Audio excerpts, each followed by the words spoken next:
She walked into the reunion wearing my prom dress. You think you'd laugh, until your throat forgets how. We were at a picnic shelter outside Dayton, the kind with wobbly benches and a hand-lettered sign that said, "Riverside Families, Welcome Home." I was 19, a barista and freshman at the community college, the kid who organized sign-ups and brought coolers because I was good at lists. In every family there's an aunt who treats attention like oxygen.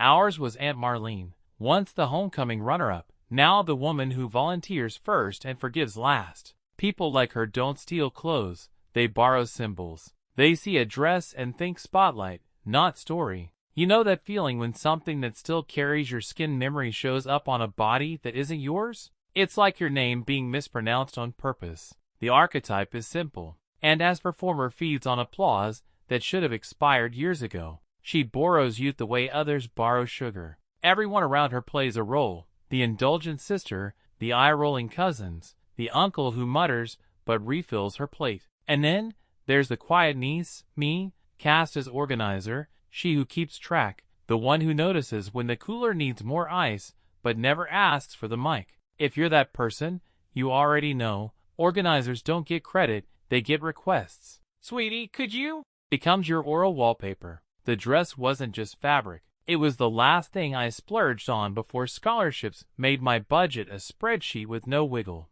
I'd had it hemmed by Mrs. Patel, who pinned it so carefully it felt like collaboration. Seeing it on Marlene turned my ribs into a fence. The performer smiled like nothing unusual had happened. "Found it at Mom's," she said, the way people say they found spare quarters in couch cushions. The family laughed because laughter oils the hinges on broken doors. Someone snapped a photo. You'd hate that moment because you'd hear yourself choosing, confront and become the spectacle, or swallow and become the coat rack again. Every reunion is a small-town Senate hearing. There's food, gossip, motions carried by silence. People vote with where they sit. The performer assumes you won't challenge the budget of her vanity because you never have. And often she's right. But here's the part you might miss if you've never been cast as the organizer. We calculate. We keep receipts. Not petty ones, the real kind. Who said what, when the tone shifted? Which cousin's kid stood up for you once, when no one else did?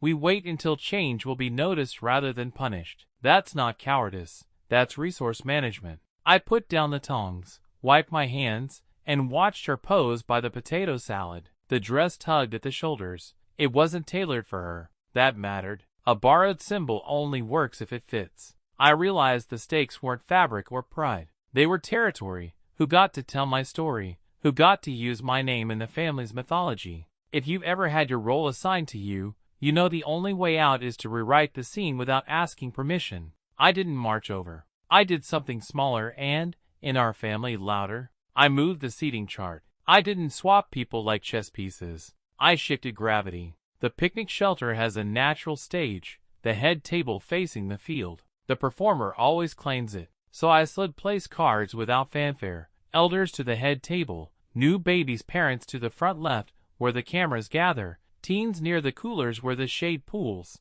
Marlene's card drifted to the right side, adjacent to the dessert table, prime for foot traffic but not center frame. If you've ever run events, you know the stage isn't a platform. It's wherever attention lands. You don't yank the mic. You redirect the spotlight until the original stage looks dim. Here's the psychology. Families run on archetypes, like offices run on calendars. The performer performs. The referee, usually grandma, maintains peace by distributing praise, like coupons. The chorus, ants in pairs, repeats whatever gets the most laughs. The archivist takes photos and later decides what really happened by what gets printed in books. If you're the organizer, your lever isn't authority, it's flow. You route people to tasks that make them visible for the right reasons. You, right now, might be thinking this is manipulative. It isn't if the aim is dignity. It's public service with a backbone. I gave the archivist,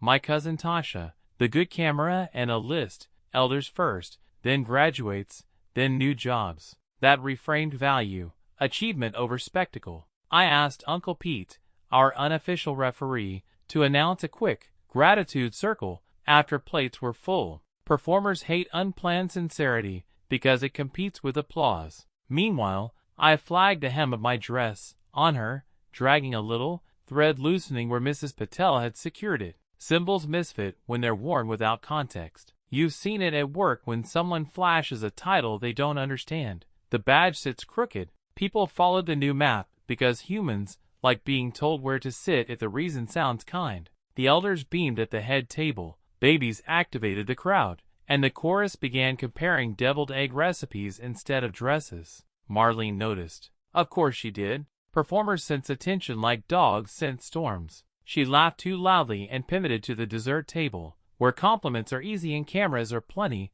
but captions are short. I didn't gloat. I took the mic Uncle Pete held out and set the tone. Before we dig in, I said, let's name one thing we're proud of this year, big or small. The shelter quieted the way rooms do when the script changes. I watched the thread at her hem quiver as she shifted her weight, and I felt the smallest click of something new, not victory, just balance finding its mark. The circle began uneven, like a microphone test. Grandpa muttered about still mowing his own lawn at 84. My cousin announced she'd gotten her nurse's license. A kid shouted, I learned to ride without training wheels. And the whole shelter cheered louder than anyone expected. That's the thing about gratitude rituals. They tilt the current. Even the ones who usually crack jokes found themselves naming real things. People crave structure that feels authentic, even when they pretend otherwise. You've seen it at work when a boss asks for highlights of the week. Suddenly the room has a backbone.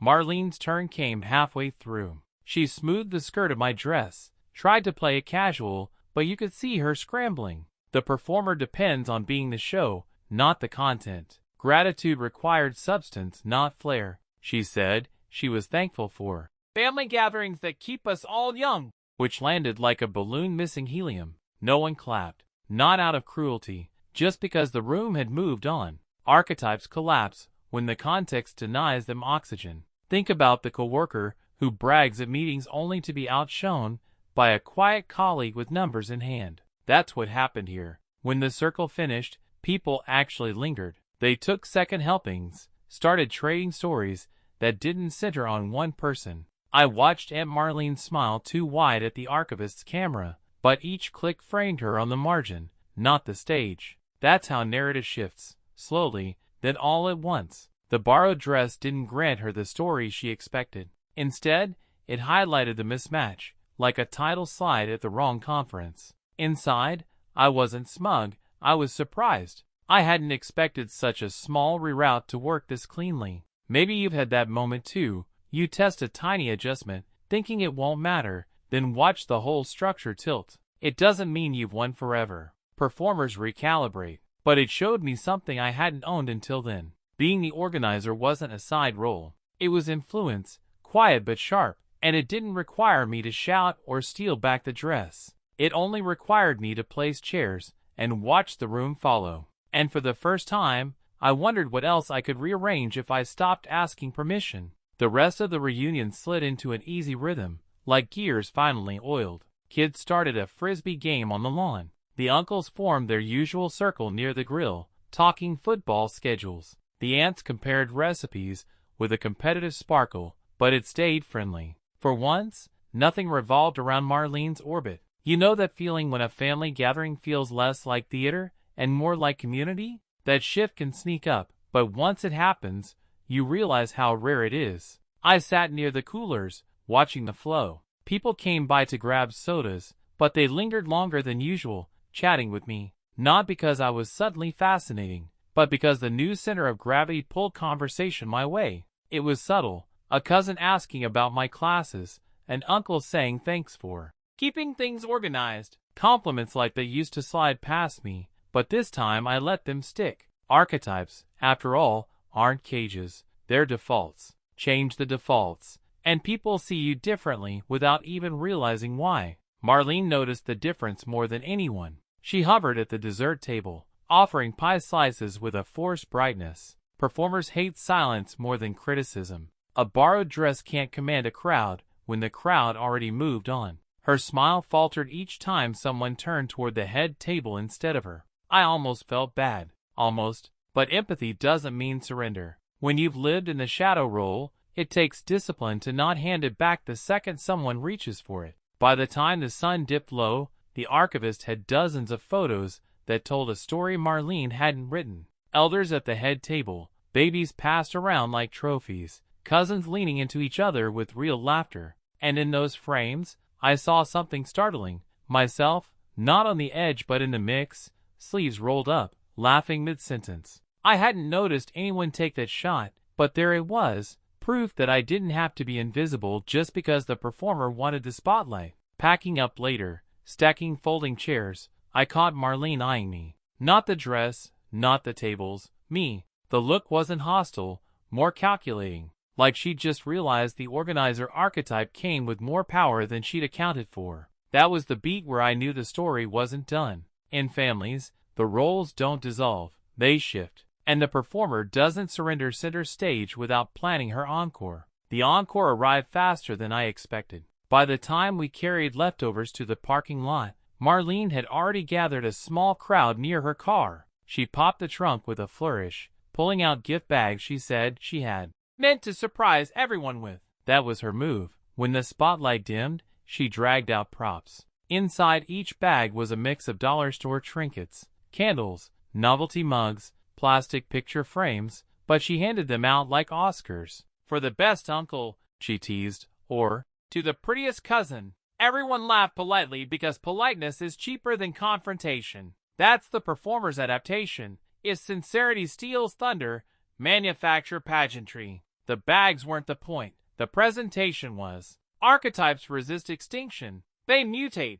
You've seen it at work when someone loses a leadership role, but invents a new committee just to stay visible. Same principle. She wasn't wearing my prom dress anymore. She was trying on the role of generous patron. And in a way, the dress had simply been rehearsal. I watched the scene unfold with a strange detachment. It didn't sting like before. Maybe because I'd already proven to myself that redirecting flow worked better than clashing head-on. I didn't need to yank her stage away again. The crowd was already split. Some cousins accepted the trinkets with forced enthusiasm, but others drifted toward the cars, tired kids tugging at sleeves, ready to leave. The spell wasn't total. The illusion had cracks. Tasha, our archivist, walked over and nudged me. You know, she's going to post those pictures tomorrow and pretend it was her idea to sit the elders up front. I shrugged. Doesn't matter. People remember how it felt more than what the photos show. That was the quiet truth. Narrative isn't only what's printed. It's the echo people carry when they drive home. When I climbed into my own car, still smelling of charcoal and sunscreen, I realized something had shifted inside me too. I wasn't angry anymore about the dress. It had done its job, just not for her. It showed me where the levers were. And once you see them, you can't unsee them. The organizer wasn't just the one who hauled coolers and made charts. She was the one who could tilt a whole family gathering with a handful of seating cards. That realization felt less like revenge and more like inheritance, the kind you only claim when you stop waiting to be asked. The next morning, the photos went up just like Tasha predicted. A whole album on Facebook, captioned, "Another amazing family reunion. So blessed." Most shots cropped carefully to highlight Marlene passing out her gift bags, or laughing with the uncles, or holding a baby she hadn't even watched for more than 30 seconds. And there it was again, my prom dress, now tagged with likes from people who had no idea it wasn't hers. That used to drive me crazy, the way a photo could rewrite memory. But this time, I didn't flinch, because tucked in the album were also the archivist's shots, the ones she hadn't filtered. Elders at the head table, cousins leaning close, kids on the grass. The real current of the day was visible if you looked, even if Marlene tried to caption over it. Here's the psychological hinge. Performers rely on controlling optics. Organizers rely on shaping flow. Optics fade once the scroll ends. Flow lingers because it's embodied. You remember how you felt, not just what you saw. And once people feel a shift, no amount of stage photos fully erases it. Think of a manager who takes credit in the weekly memo, but the team still knows who actually solved the crisis. That knowledge is durable, even if it isn't documented. Still, part of me braced for fallout. Families don't like role disruptions. They prefer the script they know. I half expected calls about, "Why did you move the tables?" or subtle guilt trips about, "stealing attention." None came. Instead, I got a text from my cousin Jenna. "Thanks for putting Grandma up front. She hasn't stopped talking about it." A few hours later, my uncle messaged asking if I could help plan the fall potluck since "you've got the touch." Those weren't earth-shaking, but they were proof. People noticed, they appreciated, they wanted it repeated. And Marlene? She didn't mention the dress, didn't tag me in the photos, didn't text. Silence from the performer is rarely empty. It's incubation. You've probably seen that pattern. Someone who feels displaced goes quiet not because they've accepted it, but because they're sketching the next act. I knew she'd reappear with a fresh strategy. The question wasn't if, it was when, and how, and whether I was ready to hold my ground without slipping back into the coat rack role. The when turned out to be quicker than I thought. 2 weeks later, a group text popped up. Family planning meeting at Marlene's. Sunday at 3. Big announcements. That was her handwriting all over it. Capital letters, exclamation points, and the assumption that everyone would rearrange their schedule. A few cousins responded with thumbs-up emojis. Others stayed silent, probably calculating whether they could dodge it. Me, I stared at the message like it was a test. If I went, I'd be back in her arena. If I skipped it, I'd look like the ungrateful niece who never helps. Archetypes thrive on home turf. The performer knows her living room lighting, her snack spreads, her scripts. She counts on the organizer showing up to carry chairs, refill cups, and quietly validate her authority. But I'd learned something at the reunion. Authority isn't granted by hosting. It's granted by influence, and influence travels. So I answered, "Can't make it, but happy to set up a shared doc for everyone's ideas."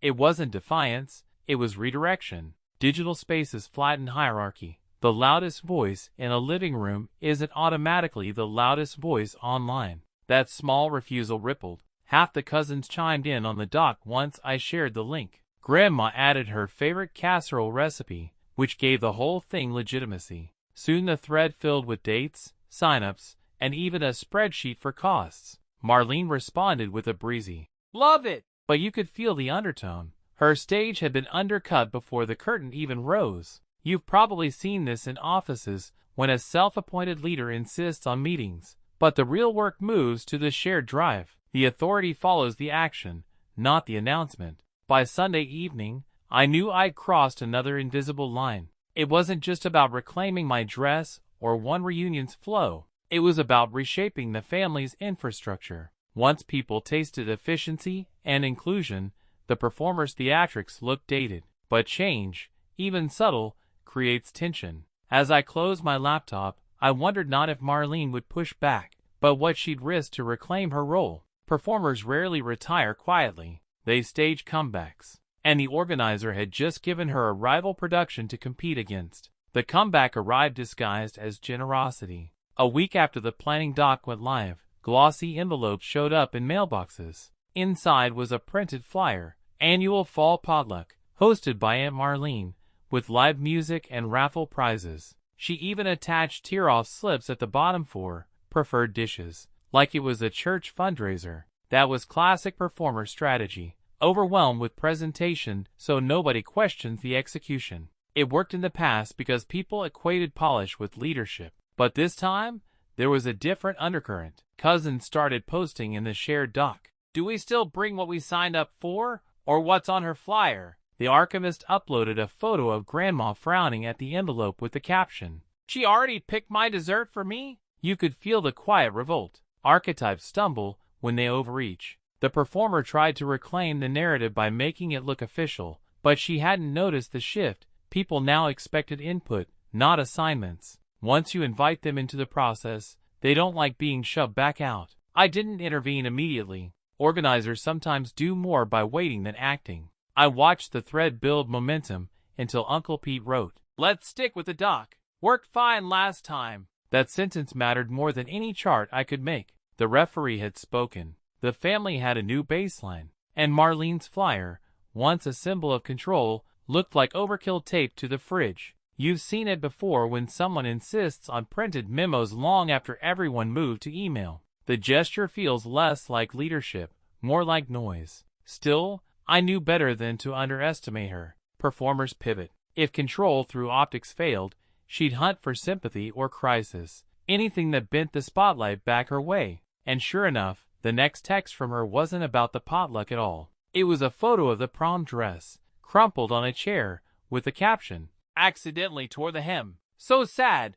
It was such a beautiful gown." It wasn't an apology. It was bait. She wanted me to bite, to make the story about the dress again. And standing there with my phone in hand, I had to decide whether to step into her script or keep writing my own. I stared at that photo longer than I should have. The dress looked tired, the hem dangling where Mrs. Patel's stitches had once been neat. My first instinct was the old one. Fix it, smooth it over, keep the piece. That's the reflex organizers are trained into. Patch what others damage, so the system doesn't collapse. But then I thought about the reunion, the circle of gratitude, the spreadsheet filling itself. None of that had needed her approval. None of it had required me to apologize for existing. So I didn't reply to the dress photo. Not with anger, not with sympathy, not at all. Silence can be louder than rebuttal when someone's fishing for validation. Instead, I posted in the shared doc. Added a column for supplies. Please mark what you can bring.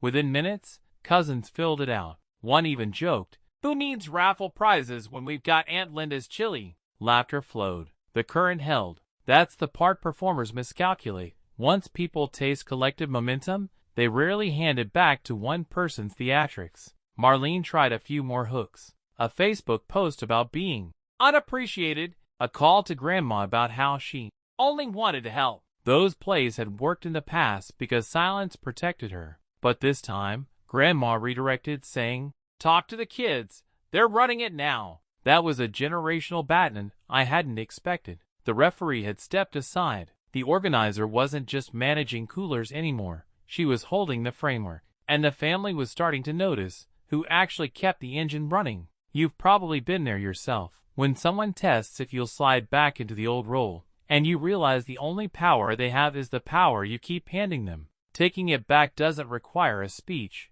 It requires not reacting on cue. By ignoring the bait, I left the dress where it belonged, as fabric, not symbol. And in doing so, I made space for something bigger than reclaiming a gown. I was claiming authorship of the family's rhythm. And once you step into authorship, you can't go back to being the footnote. The potluck came on a crisp October afternoon, the kind where jackets hang on chair backs and kids crunch leaves between games of tag. This time there was no flyer, no raffle, no forced pageantry, just folding tables lined with casseroles, crockpots, and a stack of paper plates taller than the youngest cousin. People drifted in carrying their dishes, but instead of looking for Marlene's approval, they checked the doc printout I'd taped to the shelter wall. They moved with ease, like they already knew their places without being told. Flow had replaced spectacle. Marlene arrived late, carrying a store-bought cake. No announcements, no spotlight. She sat near the end of the table,